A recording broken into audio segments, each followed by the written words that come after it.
Bonjour à toutes et à tous. Nous avons le plaisir d'accueillir Son Excellence, Monsieur Bassirou Diomaye Faye, président de la République du Sénégal. Vous êtes devenu à 44 ans le plus jeune président de la République du pays, le premier opposant aussi élu dès le premier tour. Ancien inspecteur des finances, vous incarnez avec votre formation une profonde volonté de rupture, à la fois en termes de gouvernance, mais aussi dans votre vision du développement, les relations avec les partenaires internationaux, avec en toile de fond la défense de la souveraineté du Sénégal, quels que soient les domaines, qu'il s'agisse de sécurité alimentaire, de sécurité tout court, de numérique, on va en parler. Transition toute trouvée avec le thème de cet échange dédié à la souveraineté numérique du continent et cette question un tantinet manichéenne, mirage ou révolution en marche, de la nécessaire maîtrise des infrastructures numériques à la réduction de la dépendance vis-à-vis des acteurs étrangers, en passant par la réforme à mener pour faire du numérique un véritable levier de transformation structurelle pour nos pays. Nous allons revenir sur les choix stratégiques du Sénégal et les conditions d'une émergence d'une véritable souveraineté numérique africaine, continentale, donc durable. Monsieur le Président, on va d'abord parler de vision politique et justement, en quoi consiste votre vision de la souveraineté numérique du Sénégal et comment la conciliez-vous avec l'ouverture nécessaire, indispensable, c'est selon, avec les opérateurs étrangers? Permettez-moi de remercier le président Ouattara pour son invitation à l'Afrique au Forum et Jeune Afrique ainsi que AFC pour avoir organisé cette rencontre d'une grande importance pour les décideurs que nous sommes et pour les investisseurs. La souveraineté, la vision que nous en avons, c'est une vision stratégique prioritaire au Sénégal dans la mesure où nous considérons que c'est une révolution que nous ne pouvons pas rater après les autres révolutions qui se sont passées quasiment sans nous, je veux dire sans l'Afrique.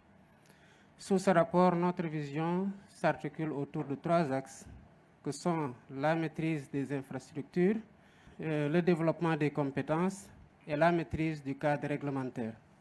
Bien entendu, cela ne veut pas dire enfermement ni autarcie, bien au contraire, nous la concevons comme une opportunité de s'ouvrir aux partenaires internationaux et en même temps de pouvoir bâtir une stratégie de collaboration qui rééquilibre les rapports au profit de l'Afrique, de nos pays, et qui nous garantisse une protection de nos données, une maîtrise de nos infrastructures à travers la construction d'infrastructures sur lesquelles nous avons le contrôle total. Nous savons que sous ce rapport, la donnée devient de plus en plus un élément extrêmement important de prise de décision pour les décideurs, mais aussi de souveraineté pour les États.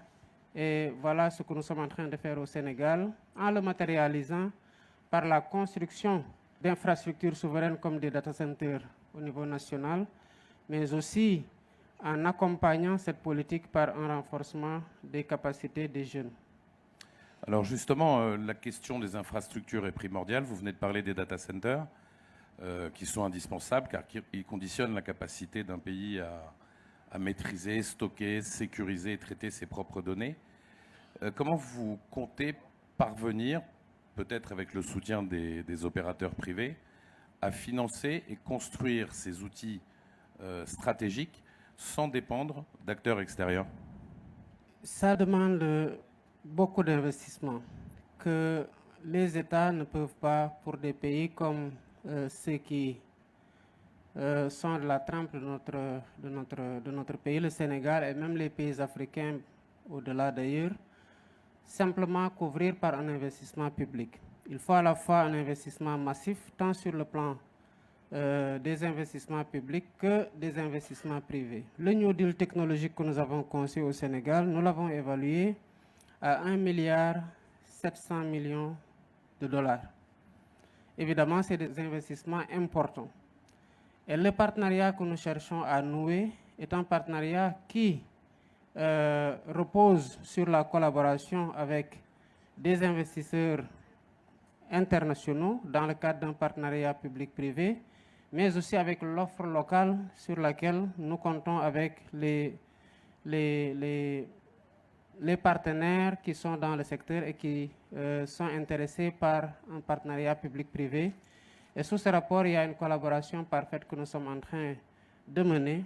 Évidemment, cela demande, comme je l'ai dit tantôt, à ce que le cadre réglementaire soit assaini, pour faire en sorte que cette collaboration-là ne se fasse pas au détriment de la souveraineté que nous devons avoir sur nos données, de la souveraineté que nous devons avoir sur les infrastructures pour pouvoir en contrôler la protection, et cela ne se fait pas évidemment au détriment d'un déséquilibre que nous devons avoir à travers un contrôle sur ces infrastructures-là, mais en même temps à travers une appropriation de ces infrastructures pour qu'on puisse véritablement les exploiter à notre profit et que les données soient stockées au niveau national.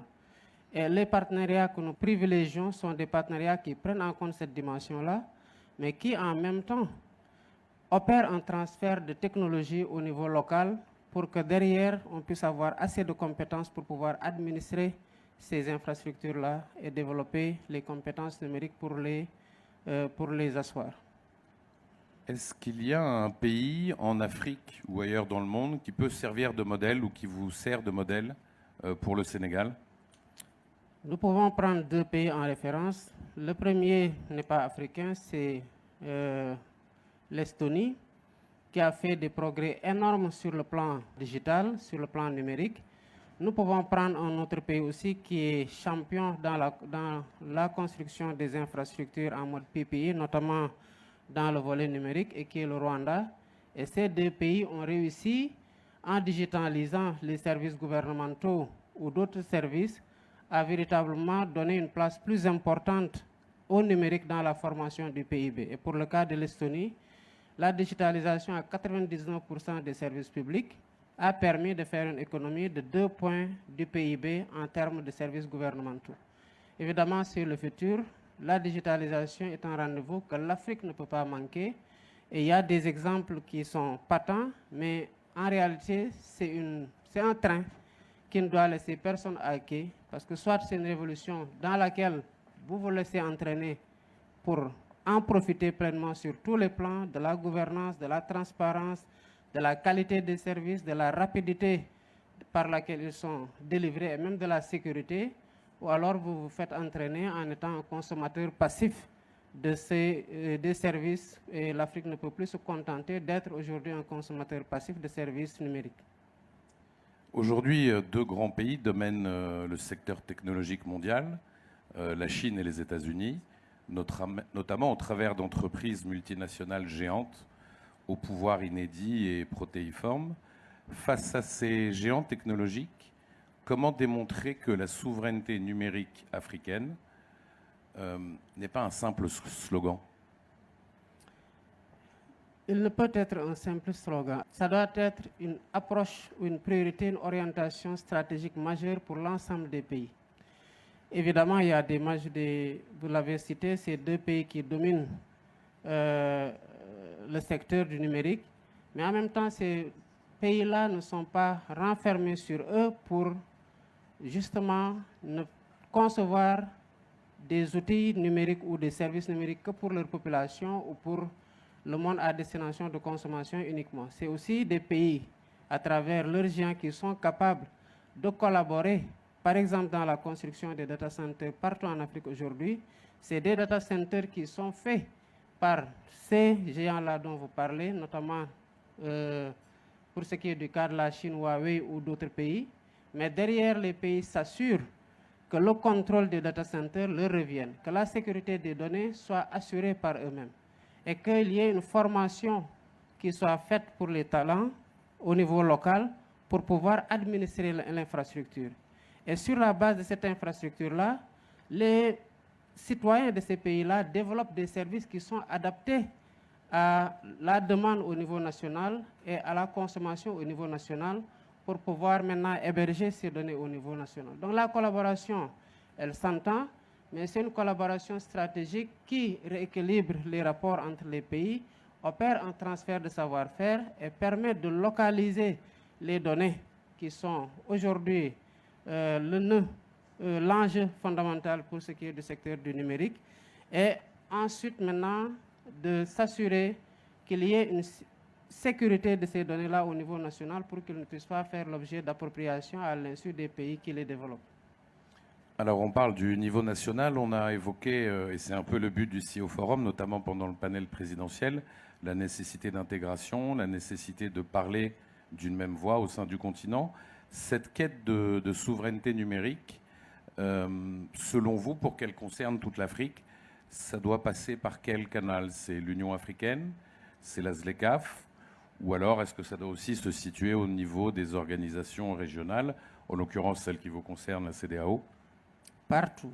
Je pense qu'il faut explorer toutes les stratifications organisationnelles au niveau de la ZLECAf, au niveau de la CEDEAO, au niveau d'autres entités régionales ou sous-régionales. Le réseau africain de cybersécurité est déjà un bon cadre de collaboration, en ce sens qu'une chose est d'avoir des infrastructures, une chose est de stocker les données, une autre est de pouvoir développer la sécurité nécessaire pour pouvoir les protéger et en garder l'appropriation complète. Sous ce rapport, tous les cadres doivent être des cadres de collaboration pour qu'il puisse y avoir une réponse concertée et que, surtout sur le plan réglementaire, qu'on puisse standardiser la réglementation pour nous assurer que l'intégration sous-régionale ne soit pas, à travers un pays, une porte de fragilité ou de vulnérabilité pour les autres pays qui interagissent dans le cadre d'union monétaire, d'union économique ou d'union douanière. Donc c'est à l'échelle de tous les cadres d'intégration régionale, sous-régionale ou communautaire qu'il faut organiser la réponse et qu'il faut organiser la législation pour, comme nous l'avons fait dans d'autres secteurs, l'harmoniser ou l'uniformiser pour être sûr que nous évoluons au même rythme sur le plan réglementaire et qu'il n'y ait pas de concurrence qui ouvre la porte à des vulnérabilités qui, passant par un pays, peuvent affecter d'autres pays. Vous sentez depuis votre prise de fonction, dans vos échanges, dans vos voyages, dans vos interlocutions avec vos homologues, vous sentez que cette prise de conscience est partagée par vos pairs? Oui, en effet. Vous savez, aujourd'hui, le numérique transforme la vie de tous les citoyens et donc de tous les États et s'impose aujourd'hui comme une opportunité, mais en même temps une contrainte pour les gouvernants. Dans beaucoup de pays, ou dans l'essentiel des pays, si on peut dire, aujourd'hui, l'ambition de digitalisation des services publics est un enjeu majeur. D'abord pour des raisons d'efficacité du service public, mais aussi pour ce qui est du nœud ou du nerf de la guerre, pour les raisons d'efficacité de collecte des ressources intérieures qui permettront de financer le développement. Donc, il n'y a pas de génération qui soit en déphasage par rapport à ça. Tous les pays s'y mettent. Et les pays qui se tardent à se mettre à l'ère de cette transformation numérique-là, évidemment, seront délaissés pour compte et auront du mal à rattraper le retard qu'ils sont en train d'accuser. Alors on parle de retard, je voudrais qu'on aborde un peu la question aussi de l'innovation et des startups africaines. L'Afrique subsaharienne francophone, dont le Sénégal, connaît un nombre assez faible de startups locales qui parviennent à attirer des financements de la part des capitaux investisseurs, contrairement à des pays comme le Nigeria, comme l'Afrique du Sud, l'Égypte ou le Kenya. Une des raisons fondamentales de ce retard, c'est que l'écosystème numérique local, donc encore une fois au Sénégal, mais pas seulement, en règle générale en Afrique francophone, et la chaîne de valeur nécessaire, ils sont très peu développés. Construire cette chaîne de valeur, fait-il partie de vos projets? Et si oui, comment vous comptez y parvenir? Parce qu'encore une fois, ce n'est pas qu'une question du rôle de l'État, mais c'est une chaîne beaucoup plus globale. Je suis tout à fait d'accord. C'est la raison pour laquelle, au niveau du Sénégal, il y a des problèmes que nous cherchons d'abord à régler. Nous sommes en train d'étendre la fibre optique. Même si nous avons un réseau extrêmement important, il y a des zones qui ne sont pas encore couvertes. Et à l'horizon 2030, nous voulons atteindre la couverture intégrale de tout le pays en 5G au moins. Ça, c'est pour permettre que les Sénégalais, où qu'ils soient, déjà puissent disposer de services numériques sans contrainte de connexion. Et c'est cela qui va permettre aux entreprises numériques, notamment les startups, de pouvoir donner une offre de services beaucoup plus large à l'ensemble des citoyens, où qu'ils soient à l'intérieur du pays. Nous avons au Sénégal conçu ce que nous avons appelé le Startup Act et le label Startup. C'est pour accompagner justement l'écosystème numérique dans la création de chaînes de valeur qui permettent d'intégrer les services numériques à la demande d'offres de services formulées par le public ou par le privé. Heureusement que dans cette ambition, nous sommes accompagnés par l'écosystème numérique, notamment les sociétés de télécommunications. Vous avez aujourd'hui, pour ne pas la citer, une entreprise comme Orange au Sénégal qui a le Orange Digital Factory, où il s'agit d'accompagner les jeunes, de les former, et derrière, il y a un accompagnement par un financement que nous sommes en train d'octroyer aux jeunes, et pour pouvoir les accompagner dans le développement et en faire en sorte que tous les talents puissent bénéficier de l'accompagnement de l'État à travers une infrastructure existante et un accompagnement soutenu dans le financement et dans l'encadrement. À défaut, il sera difficile de réussir le pari. Si on saisit le champ numérique comme étant déconnecté, on ne pourra pas créer une chaîne de valeur numérique, évidemment, qui lie infrastructure, réglementation, développement de compétences et développement de services à travers la stimulation de la recherche et de l'innovation. Et au Sénégal, nous avons quand même des résultats qui font la fierté du pays, au regard même des récentes consécrations qu'on a, mais aussi c'est un secteur qui attire énormément de jeunes et qui font que ces jeunes-là sont dans une certaine compétition qui stimule la création et l'innovation dans le secteur du numérique. Dernière question, Monsieur le Président. Si vous deviez décider d'une mesure prioritaire, la priorité absolue, pour renforcer la souveraineté numérique d'ici 2030, quelle serait-elle? Difficile de dire que c'est une seule mesure parce qu'elle se tient en réalité. On aura beau vouloir développer le numérique, sans connectivité, on ne peut pas le faire. Il faut déjà un intrant principal qui est la connexion. Et la connexion surtout à haut débit, de qualité partout dans le monde pour que les services puissent profiter à l'ensemble des citoyens qui les utilisent et qu'il y ait une génération importante de données sur la base de laquelle aussi d'autres applications peuvent être développées et répliquées. Ensuite, il y a le cadre réglementaire qui doit prendre en charge deux choses. La première, c'est déjà l'incitation à l'investissement pour la rentabilité de ceux qui se déploient dans le secteur. La deuxième, c'est la protection des données sur le plan aussi de leur sécurité au niveau national pour le public que aussi pour le privé. Et la dernière, c'est le développement de compétences qui est extrêmement important. Il nous faut développer des compétences numériques en masse pour faire en sorte que tous ces services-là et toutes ces infrastructures-là puissent être administrées par des compétences qui n'ont pas grand-chose à envier à ceux qui font la meilleure chose aujourd'hui dans le monde, dans le secteur. Et sous ce rapport, c'est trois choses qui se tiennent sur lesquelles il est extrêmement difficile de faire un arbitrage pour considérer que tel aspect est prioritaire sur tel autre. C'est des choses qu'il faut mener ensemble pour pouvoir réussir le New Deal technologique. Écoutez, on vous le souhaite. Merci beaucoup, Monsieur le Président, de nous avoir accordé votre temps pour cet échange. Merci beaucoup à vous. Merci.